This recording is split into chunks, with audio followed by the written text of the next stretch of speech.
අදත් ඔයාලව සාදරයෙන් පිළිගන්නවා අපේ YouTube channel එකට. ඉතින් අද අපි කතා කරන්න යන්නේ UK වල කම්පනීස් වල කොහොමද career decisions ගන්න. එහෙම නැත්නම් ඔයගොල්ලන්ගේ promotion එක, ඔයගොල්ලන්ගේ progression එක ගැන decisions ගොඩක් වෙලාවට ගන්නේ කොහොමද කියලා. මතක තියාගන්න මේක 100%ක් හැම organisation එකෙම මේ විදිහටම වෙනවා කියලා මම කියන්නේ නැහැ. හැබැයි මම කියන්නේ ගොඩාක් organisation වල සිද්ධ වෙන දේ. එහෙම නැත්නම් වෙන ක්‍රියාපටිපාටිය මොකක්ද කියන එක තමයි අද අපි කතා කරන්නේ. ඉතින් ඔයා UK වල ඉන්න මයිග්‍රන්ට් කෙනෙක් නම් ඔයා ගොඩක් වෙලාවට හිතනවා ඇති මම හොඳට වැඩ කරනවා මම වෙලාවට වැඩට එනවා මගේ අතින් අඩුපාඩු මුකුත් වෙන්නේ නැහැ මේක ඉන්න ගොඩක් අයට වඩා මම කරන දේ පර්ෆෙක්ට් මේගොල්ලෝ මිස්ටේක්ස් කරනවා මම එහෙම කරන්නෙත් නැහැ ඒත් මට ප්‍රොමෝෂන් එකක් හම්බෙන්නේ නැහැ කරියර් ප්‍රොග්‍රෙෂන් එකක් හම්බ වෙන්නේ නැහැ කියලා. ඒ වගේම තමයි ඔයාට වඩා අත්දැකීම් අඩු අය ඔයාට වඩා වැඩ කරද්දි ගොඩක් මිස්ටේක්ස් කරන අය ඒ ඔක්කොම කරියර් එකේ ඉස්සරහට යනවා.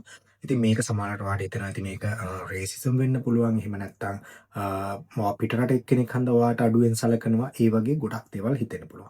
ඉතින් අද අපි කතා කරමු මේකට මයිග්‍රන්ට් කෙනෙක් විදිහට ඔයගොල්ලන්ට මොකද්ද කරන්න පුළුවන් සහ කොයි විදිහටද ඔයා අවුට්ෂයින් වෙන්නේ කියන එක ගැන.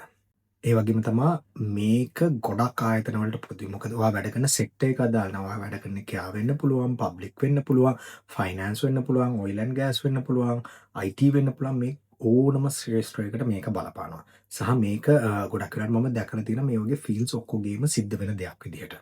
පළවෙනි එක තමයි අපි මේක ගැන කතා කරද්දී කතා කරන පොයින්ට් එක තමයි career decisions. එහෙම නැත්නම් ඔයාගේ වෘත්තීය ජීවිතය ගැන තීරණ ඉන්ටර්විව් එකේදී ගන්න තීරණයක්ම නෙමෙයි. මොකද ඉන්ටර්විව් ස්ටේජ් එකට එද්දී ගොඩක් වෙලාවට මේක ඉන්ටර්නල් නා. ඉන්ටර්විව් ස්ටේජ් එකට එද්දී ඇත්තටම මැනේජර්ගේ ඔළුවේ අයිඩියා එකක් තියෙනවා. එයා කාවද සිලෙක්ට් කරගන්නේ, කාටද ඔපචුනිටි එක දෙන්නේ, කොයි වගේ කෙනෙක්ද එතනට එන්න ඕනි කියන එක. ඉන්ටර්විව් ස්ටේජ් එක එහෙම නැත්නම් මෙන්න මේ රික්‍රූට්මන්ට් ස්ටේජ් එක කියන ගොඩක් වෙලාවට ෆෝමැලිටීස් කවර් කරන්න තියෙන එකක්. ඒකෙදි අපි ඉක්වල් ඔපචුනිටිස් හැමෝටම දෙනවා. කිසිම වෙනසක් කරන්නේ නැහැ. ඕන කෙනෙක්ට ඇප්ලයි කරන්න පුළුවන්කම තියෙනවා. අන්න ඒ වගේ කියන ග්‍රවුන්ඩ්ස් ටික කවර් කරන්න තමයි මේක ඉන්ටර්විව් ස්ටේජ් එකක් තියන්නේ.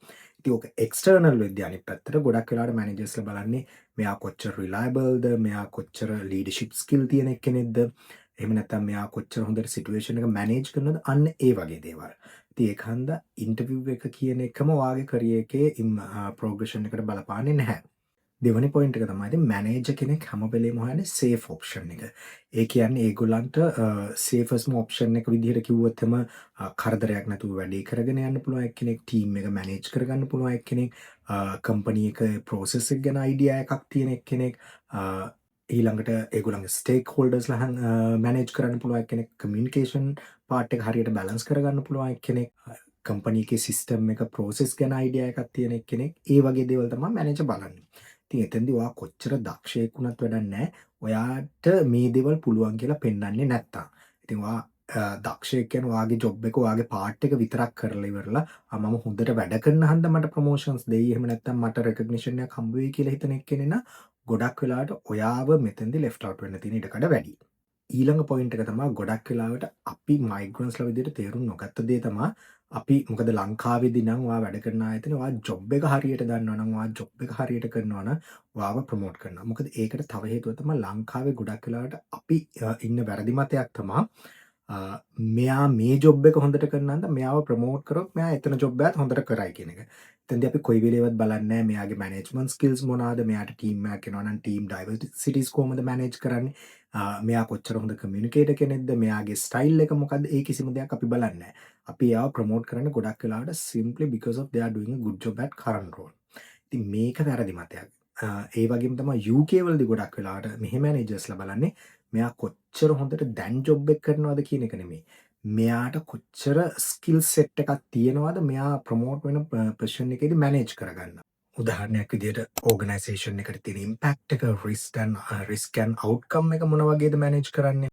ඊට පස්සේ බිස්නස් ප්‍රයොරිටිස් ගැන කොයි විදිහට ફોකස් කරන්නේ. අන්න ඒ වගේ දේවල් තමයි UK වලදී මැනේජර් කෙනෙක් බලන්නේ. ඊළඟ තමයි ඔයා හිතන්න නිකන් ඔයා ලංකාවේ සිස්ටම් එකටම බොක්කෙම වැඩේ කරනවා, ජොබ් එක හොඳටම දන්නවා, හරියට කරගෙන යනවා.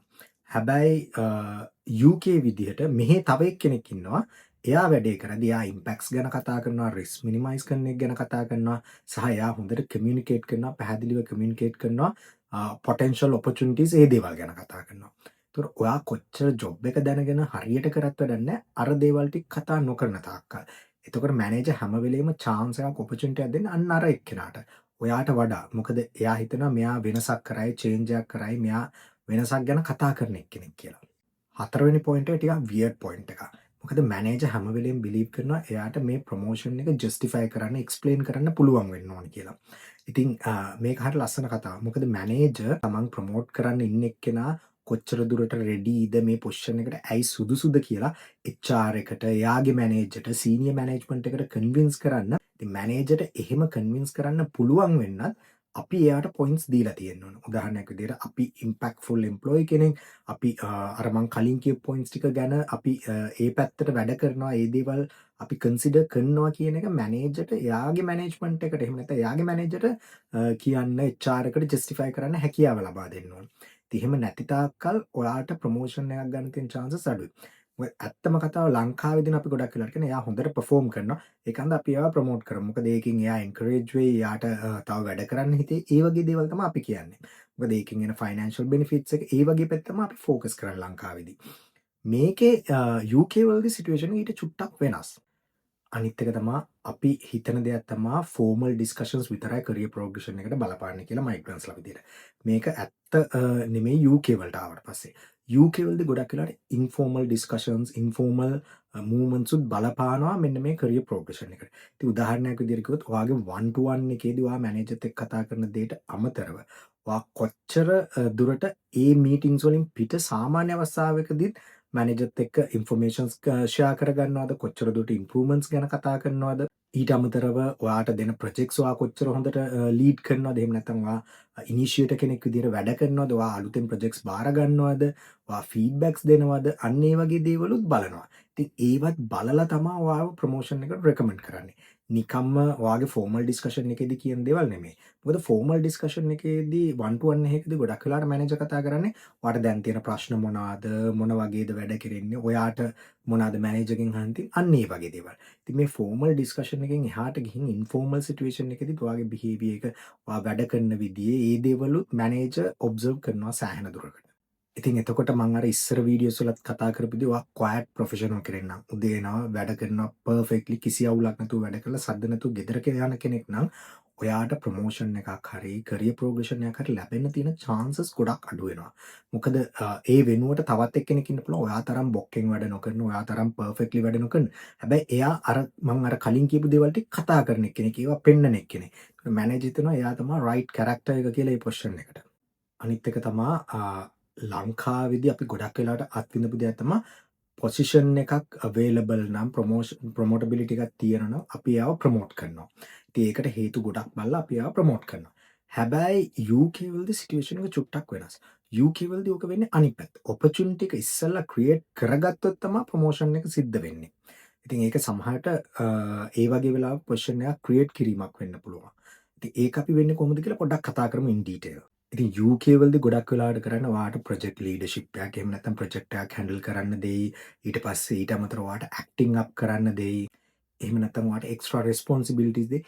මේ වගේ දේවල් තමයි ඉස්සෙල්ලම හම්බෙන්නේ. ඉතින් මේවා ඔයා පර්ෆෝම් කරන විදිය, මේවා ඔයා කොච්චර දුර සිටුේෂන් එක මැනේජ් කරනවද, ස්ට්‍රෙස් එක මැනේජ් කරනවද, කොච්චර හොඳට ඇඩැප්ට් වෙලා වැඩේ කරනවද, සිස්ටම් ගැන අයිඩියා එකක් ගන්නවද, මේ දේවල් බලලා තමයි ඊළඟට ඔයාගේ ප්‍රොමෝෂන් එක ගොඩක් වෙලාවට ලබා දෙන්නේ. කෙලින්ම ප්‍රොමෝෂන් ලබා දෙන අවස්ථා ගොඩක් අඩුයි. ඉතින් මයිග්‍රන්ට්ස්ලා විදිහට අපට එන ප්‍රධාන ගැටලුව තමයි අපි ගොඩක් වෙලාවට බලාපොරොත්තු වෙන ඉස්සලා ටයිටල් එක ආවට පස්සේ ටයිටල් එකට අනුව වැඩ කරන්න තමයි අපි බලාපොරොත්තු වෙන්නේ.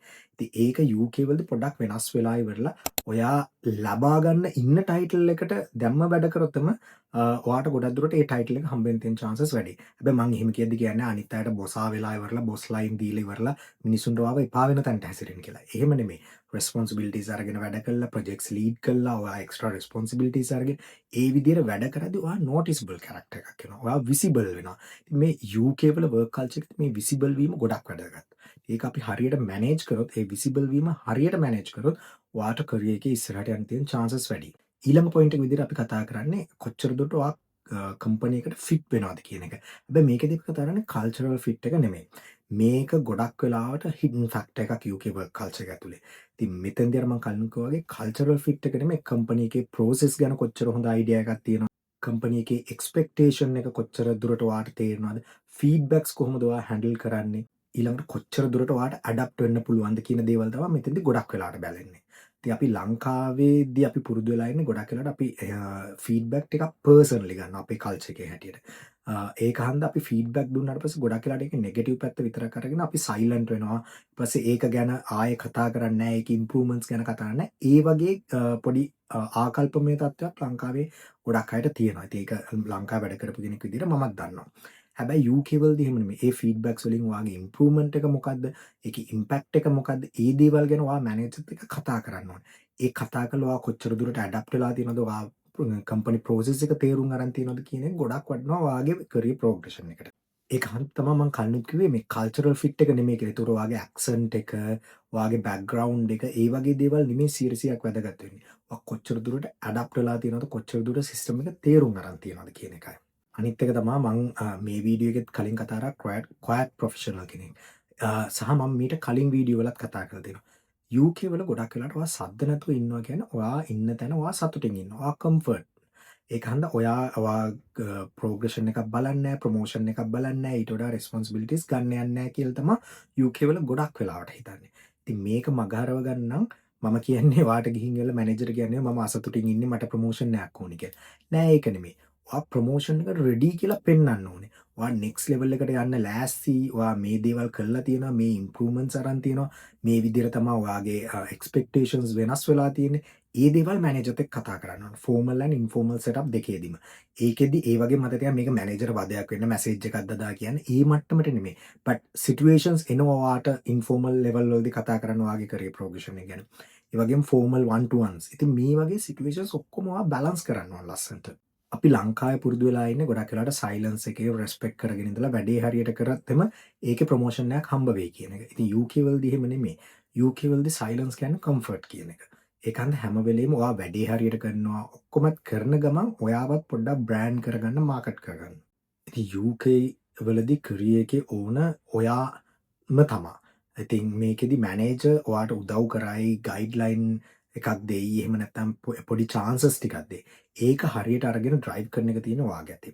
ඉතින් ඔයා ඒක හරියට ඩ්‍රයිව් කරේ නැති තාක්කල් මේක ඔයා පරාද වෙන ගේම් එකක් වෙනවා. ඉතින් මතක තියාගන්න මේ ඔක්කොම කිව්වට පස්සේ ඔයගොල්ලන්ට තේරුම් යන්න ඕනේ UK වල කරියර් ප්‍රෝග්‍රෙෂන් එක කියන එක තීරණය වෙන්නේ නිකම්ම UK අයට විතරක් ප්‍රොමෝට් කරන එක එහෙම නැත්නම් ලෝකල්ස්ලාට විතරක් දෙන chance එකක් කියන එක නෙමෙයි. ඒකෙදි ගොඩක් වෙලාවට මයිග්‍රන්ට්ස්ලා විදිහට අපේ ඇඩැප්ටබිලිටි එක, අපි සිටුේෂන් එක තේරුම් ගැනීම, අපි කරන්න ඕනි දේවල් තේරුම් ගැනීම සහ අපි කොච්චර දුරට විසිබල් වෙනවද, රිලයබල් වෙනවද කියන එක මත තමයි රඳාපවතින්නේ. ඉතින් එතකොට අපි කොයි වෙලෙවත් අපිට ප්‍රොමෝෂන් ලැබෙන්නේ නැත්තේ මේ රේසිසම් මන්ද අරක මේ කියලා කම්ප්ලේන්ට් කරනවට වඩා වර්ක් කල්චර් එක තේරුම් අරගෙන වර්ක් කල්චර් එක කරන්න ඕනි දේවල් තේරුම් අරගෙන මොන විදිහට ඇඩැප්ට් වෙන්න ඕනි කියලා තේරුම් අරගෙන වැඩ කරොත් එම ඕගොල්ලන්ටත් ප්‍රොමෝෂන් එකක් කරියර් ප්‍රොග්‍රෙෂන් එක ලබා ගන්න එක අමාරු වැඩක් නෙමෙයි. ඉතින් අර කොච්චර දුරට UK වල අපි කතා නොකියපු රූල්ස් එහෙම නැත්නම් එළියෙන් පේන්නේ නැති නමුත් හිඩන් තියෙන රූල්ස් ප්‍රැක්ටිසස් ගැන කොච්චර දුරට අයිඩියා එකක් තියෙන එකද කියන එක ගොඩක් වැදගත් මෙතනදී.